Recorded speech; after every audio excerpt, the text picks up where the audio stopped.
అవకతవకలు, దోపిడీలు, దొంగతనాలు, హత్యాకాండలు, జైల్లో స్వాతంత్ర సమరయోధులను జైల్లో పెట్టి బాగా కొట్టి అవమానపరిచి దేశ బహిష్కరణ విధించిన సందర్భాలు మనం చూస్తే ఎన్ని అవమానాలు పొందినా ఒక్క స్వాతంత్ర్యం అనే ఒక్క ఉద్యమ విజయంతో అందరూ కూడా చాలా సంతోషించి అనుకున్న దాన్ని లక్ష్యం సాధించామని భావించారు.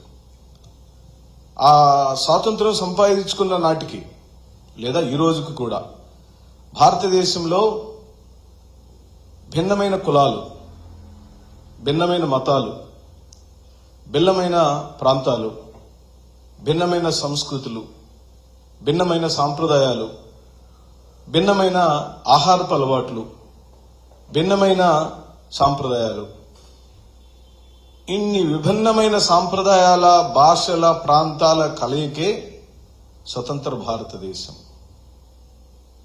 ఇలాంటి స్వతంత్ర భారతదేశానికి రాజ్యాంగ రచన జరిగినప్పుడు బాబాసాహెబ్ అంబేద్కర్ యొక్క ఆలోచన విధానంలో అన్ని ప్రాంతాలకు సమానమైన న్యాయం జరగాలని, అన్ని కులాలకు సమానమైన రాజ్యాంగపరమైన హక్కులు లభించాలని, ప్రతి ఒక్కరూ చదువుకునే హక్కు ఉండాలని, ప్రతి ఒక్కరికి ఆరోగ్య హక్కు ఉండాలని, ప్రతి ఒక్కరికి మాట్లాడే హక్కు ఉండాలని, ప్రతి ఒక్కరికి మత స్వేచ్ఛ ఉందని మన రాజ్యాంగంలో పొందుపరిచి ఉన్నది. మరి ఆనాడే అనేకమైనటువంటి ఒడిదుడుకులు ఉండినప్పటికీ, అనేకమైనటువంటి ఒత్తిళ్లు ఉండినప్పటికీ బాబాసాహెబ్ అంబేద్కర్ మహాశయుడి యొక్క రచనల్లోని ఆ రాజ్యాంగంలో పొందుపరిచిన చట్టాలను మనం తీక్షణంగా గమనిస్తే ఎక్కడా కూడా రాజులకు, ప్రభువులకు రాజ్యాంగంలో ప్రవేశం లేదు. రాచరికానికి రాజ్యాంగంలో ప్రవేశం లేదు. రాజులాగా ప్రజలచే ఎన్నుకోబడిన ప్రజాప్రతినిధులు ప్రవర్తించడానికి ఏ మాత్రమును ప్రవేశం లేదు. అందుకే బాబాసాహెబ్ అంబేద్కర్ని ఒక పితగా, రాజ్యాంగ పితగా, రాజ్యాంగ రచన పితగా, ఈ దేశానికి దిక్తూచిని ఇచ్చిన ఒక మహానుభావుడిగా, ఒక దార్శనికుడుగా, ఒక రాజకీయవేత్తగా, ఒక మేధావిగా, ఇతర దేశాల్లో వారి విగ్రహాన్ని పెట్టించేంత గౌరవాన్ని సంపాదించుకున్న అంబేద్కర్ గారి యొక్క స్ఫూర్తి మనం ఎంతవరకు ఈ రోజున ఈ రాష్ట్రంలో అమలు పరుస్తున్నాం, ఈ దేశంలో అమలు పరుస్తున్నాం. కుల మత వర్ణ వ్యవస్థలకు వ్యతిరేకంగా మన రాజ్యాంగం ఉంటే ఇప్పటికీ కులం పేరుతో, మతం పేరుతో, ప్రాంతం పేరుతో ప్రజలను హింస పెడుతున్న రాజ్యాధికారంలో ఉన్న ప్రతి ఒక్కరూ కళ్ళు తెరవమని చెప్పి మనం చేస్తున్నాం. ఈ రోజున చంద్రబాబు నాయుడు గారి ఆధ్వర్యంలో ఆంధ్ర రాష్ట్ర ప్రభుత్వము రాజ్యాంగ దినోత్సవాన్ని జరుపుకున్నంత మాత్రాన మీరు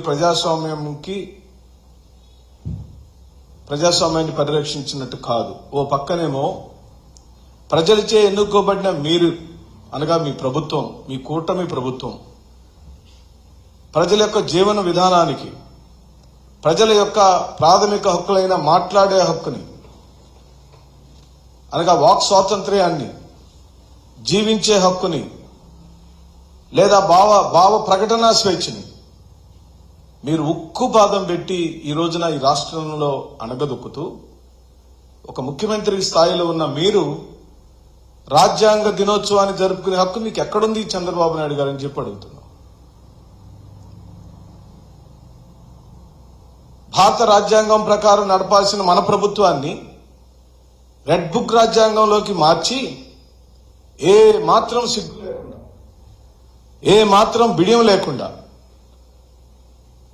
ఒక్క అణువంతైనా కూడా ప్రజాస్వామ్య స్ఫూర్తిని ప్రదర్శించకుండా నేను రెడ్ బుక్ రాజ్యాంగాన్ని రాష్ట్రంలో అమలు పరుస్తాను, మీకు చేతనైంది చేసుకోండి అని ప్రకటించిన మొట్టమొదటి ప్రజాస్వామ్య నాయకులు మీరే. అక్రమ కేసులు నువ్వు పెట్టలేకపోతే నువ్వు దిగిపోమని ఒక దళిత హోంమంత్రికి చెంది కూడా మీరే. అంటే దళిత హోంమంత్రి గారైన మా ఆడబిడ్డని నీకు చేత కావటం లేదు, నువ్వు ఎదురు పార్టీని భయపెట్టలేకపోతున్నావు, నువ్వు దిగిపోతే నేను ఎక్కుతాను, నేనైతే బాగా బ్రహ్మాండంగా కేసులు పెడతాను, నీ చేత కావట్లేదని ప్రకటించి కూడా నేను అత్యున్నతమైన ఉప ముఖ్యమంత్రి స్థానంలో కూర్చోగలుగుతానని చెప్పగలిగిన కూటమి నాయకులు మీరు. ఈ రోజున ఈ రాజ్యాంగ పరిరక్షణ దినోత్సవాన్ని జరుపుకునే నైతిక హక్కు ఈ కూటమి ప్రభుత్వానికి ఎక్కడుందని చెప్పి అడుగుతున్నాం. సోషల్ మీడియాలో అమాయకులైన బిడ్డలను, యువకులను, యువతులను భావ ప్రకటనను ప్రకటించినటువంటి స్వేచ్ఛ ఇచ్చినటువంటి ఈ రాజ్యాంగంలో మాట్లాడే హక్కు ఉన్న ఈ రాజ్యంలో వారు ఉద్వేగభరితంగా పెట్టిన పోస్టులను మీరు తప్పుబట్టి అక్రమ కేసులు బనాయించి ఒకటి రెండు కాదండి, ఒక్కొక్కరిపైన 10 నుంచి 15 కేసులు బనాయించి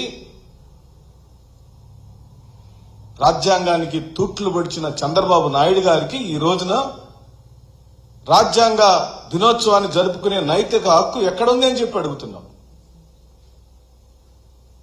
మీరు పూర్తిగా విఫలం చెందారు, సొంత పరిపాలన తెచ్చుకున్నారు.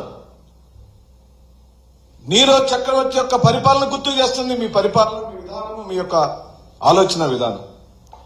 నియంతలు ఎలాగైతే ఆలోచించారో ఆ నియంతల యొక్క ఆలోచన విధానానికి సరిగ్గా మీ పరిపాలన కూడా దగ్గరగా ఉందని చెప్పి ప్రకటిస్తున్నాం. ప్రజలచే ఎన్నుకోబడిన మీరు, ప్రజల కోసం ఎన్నుకోబడిన మీరు, ప్రజల కోసం ఎన్నుకోబడిన మీరు కేవలం వైఎస్ఆర్ కాంగ్రెస్ పార్టీ కార్యకర్తలను, నాయకులను భయభ్రాంతులు చేయటం, రాష్ట్రం నుంచి తరిమివేయటం, అక్రమ కేసులు బనాయించి ఒక ఎంపీ స్థాయికి ఎదిగిన నందిగం సురేష్ లాంటి దళిత సోదరుణ్ణి ఈ రోజున అక్రమ కేసులు పెట్టి జైల్లో మగ్గిపోయేటట్టుగా చేసిన మీకు రాజ్యాంగ దినోత్సవాన్ని జరుపుకునే హక్కు ఎక్కడుందని చెప్పి అడుగుతున్నాం. మొండితోక జగన్మోహన్ రావు గారిని, మొండితోక అరుణ్ గారిని